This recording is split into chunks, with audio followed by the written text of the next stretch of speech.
You know that feeling, right? That quiet shift. When a friendship you always counted on, like a really long-standing one, just starts to feel different.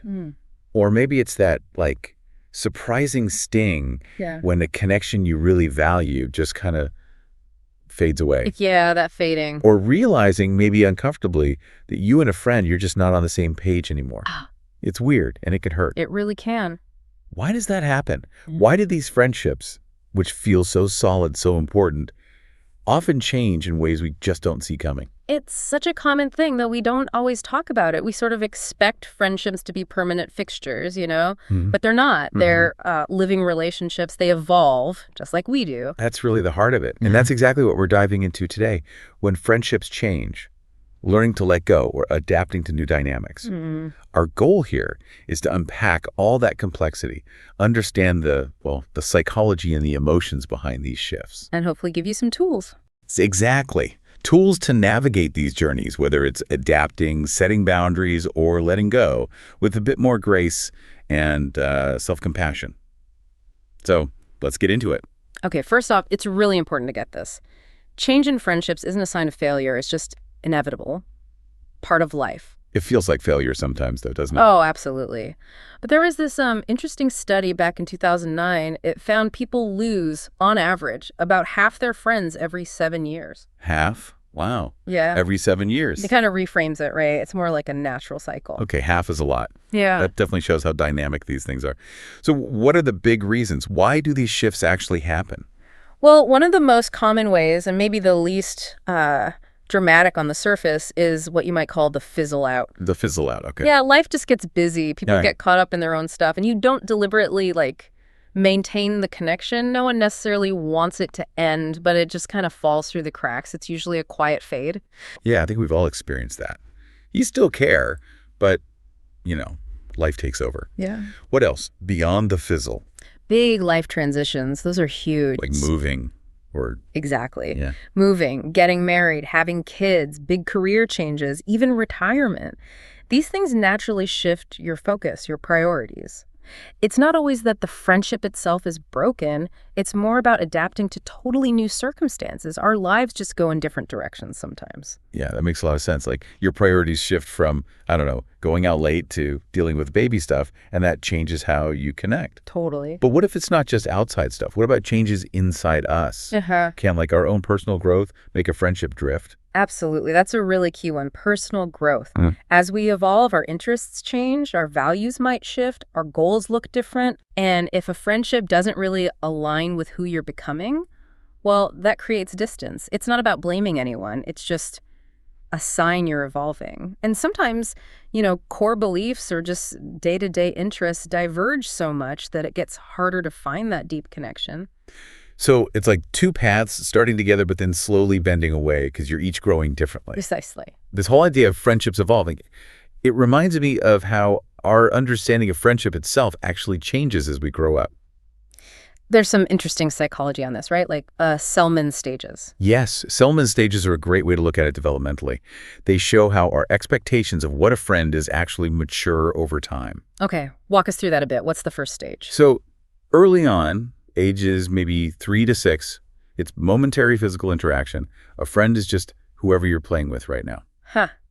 So whoever has the cool toy is my best friend. No. For now. Basically. It's all about proximity and fun in the moment. Yeah. Then, maybe ages 5 to 9, you get one-way assistant. One way. Yeah, a friend is someone who does nice things for you. It's pretty pragmatic, almost transactional. I'll be your friend if you give me some of your snack.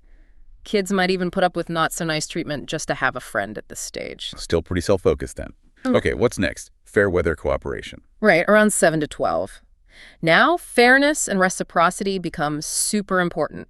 A friend is someone who returns favors. Friendships can actually blow up if things feel unfair. You start seeing little groups, secret clubs sometimes, and fitting in becomes a bigger deal. Ah, the playground politics stage. Getting serious.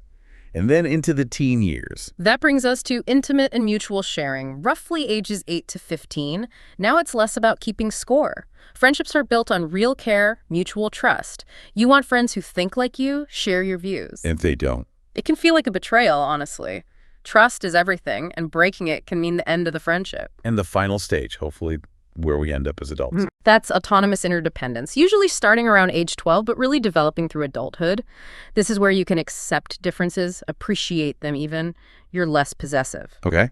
There's high value on emotional closeness, trust, support. And the friendship can stay strong even if you're physically apart.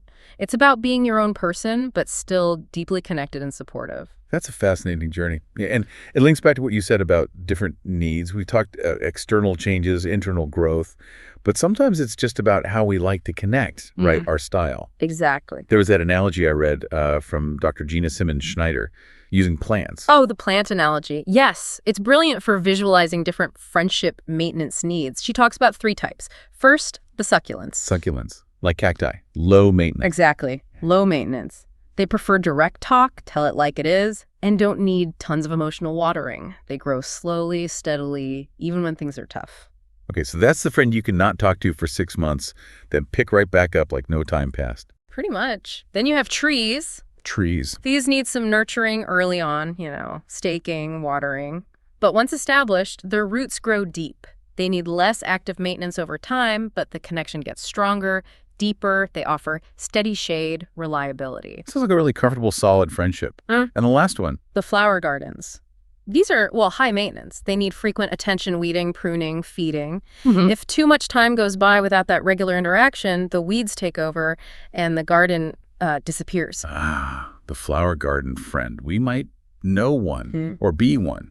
Can you give an example of how these different styles might clash? Yeah, think about that story of Sarah and Monica, friends for 28 years, seen each other through thick and thin. Sarah saw their friendship as a tree, deep roots, could weather anything. Okay, great. But then, during the pandemic, Sarah's business got hit hard. She really needed that deep emotional support. Monica, though, had just inherited money. She was maybe more of a flower garden type. She wanted things in her friendships to be pretty and nice, fun, enjoyable. Oh, wow. So Sarah needed deep roots. Monica wanted bright flowers. You got it. Monica eventually told Sarah she was, quote, tired of having to cheer her up and ended the friendship. Ouch. Yeah. Sarah, the tree, expected Monica, the flower garden, to just get her stress, understand her lack of availability, and offer that deep support. But Monica needed regular positive time together, and Sarah's situation wasn't providing that pretty and nice vibe. A total clash of needs during a stressful time for both, leading to a really painful break. That's just heartbreaking. And it really highlights the pain these shifts cause, even without bad intentions. Which brings us right to the emotional side of this. Losing a friend, it can hurt as much as a breakup, can it? Oh, absolutely. It can be devastating. Research shows the pain isn't just emotional, it can be physical too. Trouble sleeping, stomach issues, that tight feeling in your chest. Yeah. Psychologically, it can trigger anxiety, endless rumination, even depression, making you feel worthless. Friendships are so core to our well-being, how we cope. Losing one really shakes that foundation. And what makes it even harder, I think, is that other people often don't really get how deep that loss feels. That's exactly right. You're talking about disenfranchised grief. Disenfranchised grief. Yeah, it's grief that society doesn't fully validate. Unlike losing, say, a spouse or a parent, losing a friend often doesn't get the same recognition. People might say things like, oh, just make new friends, or why are you still upset about that? It just makes you feel worse. Exactly. It makes you doubt yourself, think, what's wrong with me? But feeling that sadness is totally normal. It just means the connection was deep and meaningful. Loss is part of intimacy. It's so important to validate that pain. Okay, so shifting gears a bit. Communication. You mentioned it's key. What happens when it starts to break down? Well, communication is vital for everything adapting, navigating conflict. Often things go south because we haven't, as they say, made the unsaid said. Little issues pile up, resentment builds. So is conflict always a bad sign then? Or can it be useful? That's a great question. Conflict, when it's handled with empathy, isn't necessarily bad. It can actually be a sign you both care enough to fix things. It can even lead to a deeper bond. People who really value a friendship are often more willing to address problems directly instead of just pulling away. If you feel yourself withdrawing, that's often a signal that maybe a conversation needs to happen. That reframes conflict completely. Not an ending, but maybe an opportunity. Yeah. Okay, so if communication is so vital, give us 1 or 2 really practical things listeners can do right now to communicate better when things feel tense. Okay, number 1, Active listening. Put the phone down, give your full attention. Really try to understand their perspective, respond with empathy. Don't interrupt, just listen. Easier said than done sometimes, but Yeah. crucial. And what about expressing our feelings without making the other person defensive? That's where I statements are golden. Focus on your experience. I felt hurt when, instead of you always. It avoids blame. Right. Focus on the feeling, not the accusation. Exactly. And try to prioritize the connection over winning the argument. Is being right more important than the friendship? Often it's not.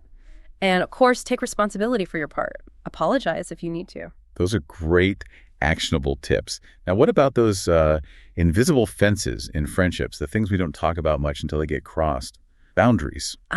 Boundaries, the unseen protectors. They are absolutely essential for healthy relationships. Think of them as like your personal operating system. They define the limits around your time, your energy, your emotions. So it's not just about saying no, but about protecting your yes for things that matter. Precisely. Boundaries help define who you are. They make you clearer, more confident. They stop you from feeling overwhelmed or drained. They bring order. And really importantly, they stop others from controlling you or taking advantage. They protect your purpose. Okay, that makes sense. What kinds of boundaries are we talking about? Well, there are different types. Physical boundaries, comfort with touch, personal space. Emotional boundaries, what feelings you share, how vulnerable you are, who you trust with what. Okay. Financial boundaries, how you handle money, lending, sharing resources, and digital boundaries, how you interact online. Social media privacy, sharing passwords, that kind of thing. Yeah. How do we actually talk about these boundaries without making things awkward or tense? Keep it simple, direct, calm, but firm. And respectful. You don't need a huge explanation or debate. Right. It's an ongoing thing, not a one-off lecture. You can bring it up casually. Hey, I really appreciate it when you call before stopping by. Or if something specific happens, I'm actually not comfortable discussing X. What stops us from setting them more often? Sounds so straightforward. Fear, mostly. Fear of rejection. Will they ditch me if I say no? Fear of confrontation. I hate arguments. And guilt. Am I being selfish? It takes courage, but your well-being is worth it. Remember, you're responsible for setting the boundary, not for their reaction to it. That's a really important point. Okay, so we've talked communication, boundaries. Yeah. What happens when, despite everything, a friendship does seem to be ending? How do you cope with that loss? Yeah, it loops back to acceptance, really. Loss is part of life. Friends move, drift, sometimes pass away. It doesn't mean you failed. It often feels like it, though. It does. But remember, many endings aren't personal attacks. They often happen during big life changes, and that says more about circumstances than your worth. Okay, so detaching it from blame. Yeah. And even though it hurts, life goes on. It does. We adapt, we reorganize, we find happiness again, even with that sense of loss. And try to adopt a non-judgmental attitude towards yourself and the friend. Judging just makes the suffering worse. Remember Sarah and Monica? Sarah eventually realized her temporary anger didn't define Monica forever. Feelings change. Self-kindness seems really key here, like actively being good to yourself. Hugely important. That's the healing balm. Simple things. Decent sleep, eating well, leaning on other supportive people, exercise, maybe meditation, or just quiet time. These things buffer the pain and keep one bad experience from defining all friendships for you. And what about closure? Is a big confrontation always needed? Not always, no. Sometimes letting it fade naturally is okay, maybe even best. If you do feel you need closure, a calm, respectful conversation focused on your feelings can help. Or even writing a letter you don't send, or one you do, like Sarah did. She expressed her hurt, but also her gratitude. That helped her find peace. That sounds like a really constructive approach. But what if the ending involved conflict, and later there's a feeling like, maybe we could reconnect? Is reconciliation possible? It often is, yes. But it definitely takes courage and real willingness from both people. Someone has to initiate. How do you do that without reopening old wounds? Reach out clearly but gently. Focus on the value of the friendship, not on relitigating the past. I've been thinking about you and I miss our friendship is better than we need to talk about what you did. If they don't respond right away, give them space. And if they are open to it, how do you rebuild that trust? That seems like the hardest part. It takes time. It involves acknowledging what went wrong, both people taking responsibility for their part, setting new, healthy boundaries this time around, and respecting each other's needs now. Patience is absolutely key. I bet. And forgiveness must be huge in this process. Forgiveness is central to healing, really. Research links it to less depression, less anxiety, better quality of life overall. It's mainly for you to let go of the burden. Once trust starts to rebuild, you need to nurture that fragile connection. Do things together, make new memories, check in regularly. So it's an active process of rebuilding. Yeah. But sometimes letting go is the right answer, isn't it? How do you know when it's truly time? Yeah, sometimes it is. If a friendship consistently leaves you feeling drained, used, or unhappy, if it's really one-sided, or if it just doesn't bring you joy anymore, it might be time to step back. Are there specific red flags? Definitely. Things like constant gossip, feeling manipulated, or having your boundaries repeatedly ignored or disrespected, those are big signals. Prioritizing your own well-being isn't selfish in these cases. Letting go isn't a personal failure. It's just acknowledging that you've both changed. That's a powerful way to frame it. And letting go, however hard, does create space, Yeah. right, for maybe different, healthier connections. Exactly. Letting go opens up room. And to foster new connections, the key is authenticity. Be yourself. Be open. Be a little vulnerable. That's what attracts genuine connection. So focus on being real. Yes, and maybe look for shared values even more than just shared hobbies. Values often create deeper, more lasting bonds, and just be patient. Good friendships take time to grow. Wow, we've covered a lot of ground. The fizzle, the big changes, the pain of loss, communication, boundaries, healing, letting go. Yeah, the big takeaways are friendships change, that's normal. Acknowledge the grief when they end, it's real. Be proactive with communication and boundaries, they're vital for adapting or for letting go gracefully. And above all, be authentic. That's how you find the connections that feel right, like home. Exactly. Think of friendships like chapters in your life story. Some are short, some are long epics. But every single one adds something, shapes who you are. So the message is maybe. Trust the process. Trust the journey of friendship with all its twists and turns. I think so, because every connection, even the ones that end, teaches us something about ourselves, about love, about connection. They all leave an imprint.